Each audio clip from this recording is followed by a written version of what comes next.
ব্যাপারটা হইলো যে কলকাতা গেছিলাম, ভিক্টোরিয়ার ওখানে। তো ওখানে আমরা নিম্বু শিকাঞ্জি খাইলাম, তো আমরা অন্য খাবো। তো ছেলেটা বারবার বলছে যে এইটাই বেটার হবে, খাও। তো খাইলাম। তো আমরা দুজন ছিলাম, দুজন দু গ্লাস নিলাম। নেওয়ার পরে কিছুক্ষণ খাওয়ার পরে দেখি চুল। তো দোকানদারকে বললাম যে ভাই এটা কী দিছো, চুল আছে পরে। বলছে না, তোমার চুল পড়ছে। বললাম না, আমার চুল পড়তেই পারে না, আমার চুল মাথা থেকে পড়েই না, তো তোমাদের চুল। বললাম ঠিক আছে, এটা আমি ফেলে দিচ্ছি, টাকা নিয়ে নাও। আর ছেলেটা বলছে না, যখন টাকা দিয়ে তুমি কিনছো কেন খাবা না, আমি বানাই দিলাম। না লাগবে না, টাকা নিয়ে নাও। বলছে দিচ্ছি, টাকা লাগবে না। তো বানাই দিল। স্বাভাবিকভাবে খাইলাম, আরাম করে অ্যাশ করে বসে খাইলাম, ঠান্ডা জিনিস, গরমে ভালোই লাগছে, আর কলকাতায় যা গরম। তো এবার খাওয়া দাওয়ার পরে যখন পেমেন্ট দিতে গেছি 40 টাকা করে, 2 গ্লাস 80 টাকা।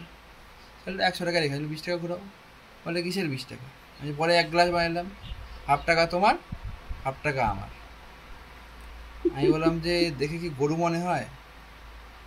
হ্যাঁ, তুমি বারবার আমি বললাম যে আমি আর খাবো না, তোমার টাকা তুমি না, আমি বলছি পেমেন্ট দিব না, আমি তোকে পেমেন্ট নিতে বলছি, তুমি বললা যে খাও, টাকা দিয়ে যখন কিনছো, আমরা বানিয়ে দিচ্ছি, টাকা লাগবে না, আর টাকা চাও, চুপচাপ 20 টাকা ঘুরাও, নাহলে মুশকিল আছে।